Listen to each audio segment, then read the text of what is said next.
നമസ്കാരം. ഞാൻ ബിജു കളർകോട്. ഇന്ന് ചെറിയൊരു കാര്യം നമ്മുടെ ഈ സോഷ്യൽ മീഡിയയെക്കുറിച്ചൊന്ന് സംസാരിക്കണമെന്ന് തോന്നി. വളരെ നല്ല കാര്യമാണ് കേട്ടോ. ഇപ്പോൾ സോഷ്യൽ മീഡിയ ഈ കാലഘട്ടത്തിൽ വളരെ അത്യാവശ്യമായിട്ട് വന്നിരിക്കുന്നൊരു സംഭവമാണ്. കാലത്തിനനുസരിച്ച് കോലം മാറണം എന്നാണല്ലോ. അതിനനുസരിച്ച് നമ്മൾ ഓരോ സമയത്തും എന്തൊക്കെയാണ് അപ്ഡേറ്റുകൾ വന്നുകൊണ്ടിരിക്കുന്നത്, അതിൻ്റെ പുറകെ തന്നെയാണ് നമ്മൾ. സ്വാഭാവികമായിട്ടും നല്ലൊരു കാര്യമാണ്, അങ്ങനെ തന്നെ വേണം.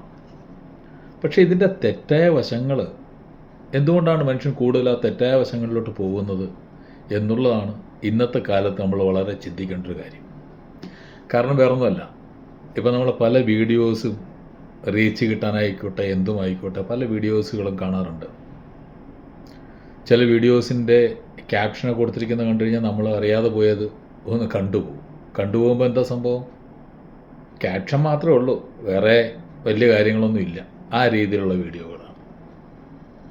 ഇപ്പം നെഗറ്റീവ് വീഡിയോ എന്ന് പറഞ്ഞു കഴിഞ്ഞാൽ കാണാൻ നമ്മുടെ ആൾക്കാർക്ക്, ഇപ്പം ഞാൻ ഉൾപ്പെടെ എല്ലാവർക്കും ഭയങ്കര ഇൻട്രസ്റ്റ് ആണ്. പോസിറ്റീവായിട്ടുള്ള ഒരു വീഡിയോക്കാട്ടിലും കൂടുതൽ ഇൻട്രസ്റ്റ് എന്തോ നെഗറ്റീവ് വീഡിയോ കാണാനാണ്. അത് കാണുക മാത്രമല്ല, അത് പിന്നെ സോഷ്യൽ മീഡിയയിലൂടെ പിന്നെ പ്രചരിപ്പിച്ചുകൊണ്ടിരിക്കുക.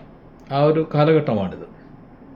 പണ്ടൊക്കെ ഞാൻ ആലോചിക്കുന്നത്, പണ്ടൊക്കെ എൻ്റെയൊക്കെ ചെറുപ്പത്തിൽ ഞാൻ ഇത് പറയുമ്പോഴത്തേക്ക് ഈ 70-80കളിലൊക്കെ കാര്യങ്ങളൊക്കെ ചിന്തിച്ചു കഴിഞ്ഞാൽ, 80-90കളിലൊക്കെ കാര്യങ്ങൾ ചിന്തിച്ചു കഴിഞ്ഞാൽ, നമ്മുടെ വഴിവക്കത്തായിക്കോട്ടെ, റോഡിലായിക്കോട്ടെ, അല്ല നമ്മുടെ വീടുകളിലായിക്കോട്ടെ, ഒരു അനാവശ്യമായൊരു വഴക്ക് നടന്നു കഴിഞ്ഞാൽ, അങ്ങോട്ടും ഇങ്ങോട്ടും ഒരു ആവശ്യമില്ലാത്ത അനാവശ്യമായ എന്തെങ്കിലും പ്രവൃത്തികൾ ഉണ്ടായിക്കഴിഞ്ഞാലോ, വഴക്കുകൾ നടന്നാലോ, അങ്ങോട്ടും ഇങ്ങോട്ടും തമ്മിത്തല്ലൊക്കെ ഉണ്ടായിക്കഴിഞ്ഞാൽ കണ്ടു നിൽക്കുന്ന നാട്ടുകാരോ വീട്ടുകാരോ, അതല്ലെങ്കിൽ ഇതിലെങ്കിലും പോകുന്ന ആൾക്കാരായിരിക്കും, അവർ കണ്ട് പെട്ടെന്ന് തന്നെ അടുത്ത് വന്ന് അത് പെട്ടെന്ന് തന്നെ പറഞ്ഞ് മനസ്സിലാക്കി, രണ്ടുപേരെയും പറഞ്ഞ് മനസ്സിലാക്കി അങ്ങോട്ടും ഇങ്ങോട്ടും മാറ്റി പ്രശ്നങ്ങൾ ഒത്തുതീർക്കാൻ, അല്ലെങ്കിൽ ഒത്തുതീർത്ത് ഒരുമാതിരി സമരയാക്കാനായിട്ട് ശ്രമിക്കുമായിരുന്നു.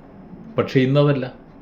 ഇന്നിങ്ങനെ നോക്കി നടക്കുക, എവിടെ എന്തെങ്കിലും പ്രശ്നങ്ങൾ നടക്കുന്നുണ്ടോ എന്ന് നോക്കി നടക്കുന്നത് എന്താണ്? കയ്യിൽ മൊബൈൽ വെച്ചിട്ടാണ് ഓടി വരിക, വീഡിയോ എടുക്കുക, വീഡിയോ എടുത്ത് അത് വൈറലാക്കാൻ വേണ്ടി റീച്ച് കിട്ടുന്ന രീതിയിൽ അതിനെ എഡിറ്റ് ചെയ്ത് സോഷ്യൽ മീഡിയയിൽ അപ്ലോഡ് ചെയ്യുക. അവിടെ അടി നടക്കുന്നവൻ അടിച്ച് അങ്ങോട്ടും ഇങ്ങോട്ടും ഒരുത്തൻ ചാവുന്നൊരവസ്ഥയായി. അവനെ പിടിച്ചു മാറ്റുകയോ ഹോസ്പിറ്റലിൽ കൊണ്ടുപോയോ അല്ല കാര്യങ്ങൾ പറഞ്ഞ് മനസ്സിലാക്കുകയോ എന്താണ് സംഭവങ്ങളെന്നുള്ളതല്ല.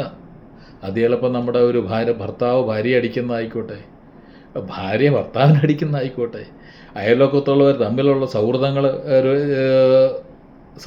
സൗഹൃദങ്ങൾ തമ്മിൽ മത്സരിച്ച് അടി ഉണ്ടാക്കുന്നതായിക്കോട്ടെ, അങ്ങനെ പല പല വിഷയങ്ങൾ, പല തർക്കങ്ങൾ, ഇതൊക്കെ പണ്ടൊക്കെ പിടിച്ചു മാറ്റി അതൊക്കെ മനസ്സിലാക്കി കൊടുക്കാനായിട്ട് ആർജവമുള്ള ഒരു ജനത ആയിരുന്നു. പക്ഷേ ഇന്നതല്ല. ഇന്നത്തെ കാലഘട്ടത്തിൽ ഞാൻ പറഞ്ഞ സോഷ്യൽ മീഡിയയിലൂടെയുള്ള ദോഷങ്ങൾ അതാണ് പറഞ്ഞത്. ഇന്ന് നമ്മൾ കാണുന്ന ഒരുപാട് കാര്യങ്ങൾ ഇപ്പം തന്നെ നമുക്കറിയാം. അടുക്കളയിൽ എന്ത് നടക്കുന്നു എന്ന് പബ്ലിക്കായിട്ട് വീഡിയോ ചെയ്ത് കാണിക്കുകയാണ്. വീടുകളിലെ കിടപ്പറ രംഗങ്ങൾ പോലും വീഡിയോയിൽ റെക്കോർഡ് ചെയ്ത് കാണിക്കുകയാണ്.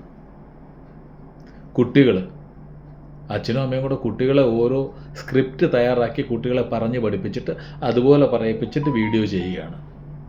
ഇന്നത്തെ കുട്ടികൾ ഇതൊക്കെയാണ് കണ്ടും കേട്ടും അവർ നമ്മളൊക്കെ പഠിപ്പിച്ച് വളർത്തിക്കൊണ്ട് വരുന്നത്. അപ്പോൾ അവർ ചിന്തിക്കാത്ത കാര്യങ്ങളോട് നമ്മൾ സ്ക്രിപ്റ്റ് തയ്യാറാക്കി കൊടുക്കുന്നുണ്ട്. പിന്നെ ബാക്കിയുള്ളവർക്കൊക്കെ ഈ ഇതേ കണക്കിന് സോഷ്യൽ മീഡിയയിലൂടെയും ഈ സീരിയൽ ഇങ്ങനെ അങ്ങനെയുള്ള TV സീരിയലുകളിലൂടെയും ഇങ്ങനെ അവർക്ക് ബാക്കിയുള്ള കണ്ടൻറ്റ് അവർക്ക് കിട്ടുന്നുണ്ട് ആവശ്യത്തിന്. അപ്പം അവരുടെ ചിന്താഗതിയും അവരുടെ ഒരു മെൻറ്റാലിറ്റിയും മൊത്തത്തിൽ അവർ വളരെയധികം വ്യത്യസ്തമായിക്കൊണ്ടിരിക്കുകയാണ്.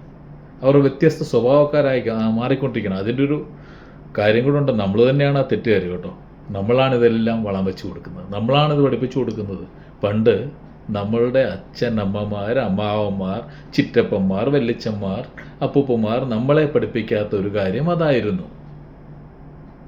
നമ്മളെ സ്നേഹവും സാഹോദര്യവും കരുണയും ഒക്കെയാണ് നമുക്ക് കൈമുതലായിട്ട് നമ്മളെ പഠിപ്പിച്ചിരുന്നത്. നമ്മുടെ ഗുരുക്കന്മാർ നമ്മളെ നല്ലപോലെ ശിക്ഷിക്കുമായിരുന്നു. എത്ര അടികൾ സാറുമാർ നമുക്ക് തന്നിട്ടുണ്ട് ടീച്ചേഴ്സ്. വീട്ടിൽ ചെന്നാലോ അച്ഛൻ്റെ വക അടി, അമ്മയുടെ വക തല്ല്, ഇതൊക്കെ തന്നെ എല്ലാവരും നമ്മൾ അനുഭവിച്ചുകൊണ്ടിരുന്ന കാര്യങ്ങളൊക്കെ. അതിനെ വേണമെങ്കിൽ ഇന്ന് പീഡനമെന്ന് പറയും. പക്ഷെ അന്നതൊന്നും പീഡനമല്ല. അന്ന് നമുക്ക് ശിക്ഷ തരുന്നവരാണ് നമ്മുടെ യഥാർത്ഥ ഗുരുക്കന്മാർ. അവർ നമ്മളെ ശിക്ഷിക്കുന്നത് അവരുടെ കാടത്തരം കൊണ്ടൊന്നുമല്ല, നമ്മളിലൊരു നന്മ ഉണ്ടാവാൻ വേണ്ടിയാണ്. അതിലൂടെ നമ്മൾ പഠിക്കാൻ. ഇന്ന് പിന്നെ ടീച്ചർമാരെ ശിക്ഷിക്കുന്ന കാലമാണ്, അച്ഛനെ ശിക്ഷിക്കുന്ന കാലമാണ്, അമ്മയെ ശിക്ഷിക്കുന്ന കാലമാണ്. ഇന്നത്തെ കാലം നമ്മൾ തന്നെ നമ്മുടെ കുട്ടികൾക്ക് ഒരു വഴി വെട്ടി കൊടുത്തിരിക്കുകയാണ്, അവർക്കൊരു സ്വാതന്ത്ര്യം കൊടുത്തിരിക്കുകയാണ്. നിങ്ങൾ നിങ്ങളായി, നിങ്ങളുടെ കാര്യം പോലായി. ആ രീതിയിലാണ് ഇന്ന് കുട്ടികൾ. ആരെയും കുറ്റം പറഞ്ഞിട്ട് കാര്യമില്ല എന്ന് തന്നെ തോന്നുന്നു. എങ്കിൽ തന്നെ പറയാതിരിക്കാൻ നിർവാഹമില്ല. കാരണം പണ്ടത്തെ പഴഞ്ചൊല്ലില്ലേ, നീ തന്നെ നിനക്ക് കുഴി തോണ്ടിന്ന്. അതേ കണക്കിന് നമ്മൾ തന്നെ നമുക്ക് കുഴി തോണ്ടുകയല്ലേ. സോഷ്യൽ മീഡിയ ആയിക്കോട്ടെ, എല്ലാ കാര്യങ്ങളും നല്ലത് തന്നെയാണ്. പക്ഷേ എല്ലാത്തിനും ഒരു ലിമിറ്റ് കീപ്പ് ചെയ്ത് കഴിഞ്ഞാൽ അതായിരിക്കും നമുക്ക് ഭാവിയിൽ നല്ലത്. ഇനി അടുത്ത ഓരോ അപ്ഡേറ്റ് കണ്ടുപിടിച്ചുകൊണ്ടിരിക്കും, നമ്മളതിൻ്റെ പുറകെ പോകും. പക്ഷെ നമ്മൾ പുറകെ പോകുമ്പോഴത്തേക്കും വിവേകവും ബുദ്ധിയും വിവരവും ബഹുമാനവും ഭക്തിയും ഭയവുമൊക്കെ നമ്മളിൽ ഉണ്ടാക്കണം. അത് നമ്മൾ നമ്മുടെ കുട്ടികൾക്കാണെങ്കിലും പകർന്നു കൊടുക്കണം.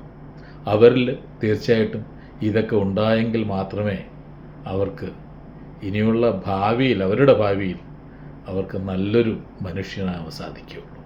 അതുകൊണ്ട് എല്ലാം നല്ലതാണ്, പക്ഷേ എല്ലാത്തിനും ഒരു അതിർവരമ്പ് സൂക്ഷിക്കുന്നതാണ് ഏറ്റവും ഉചിതം. Thank you.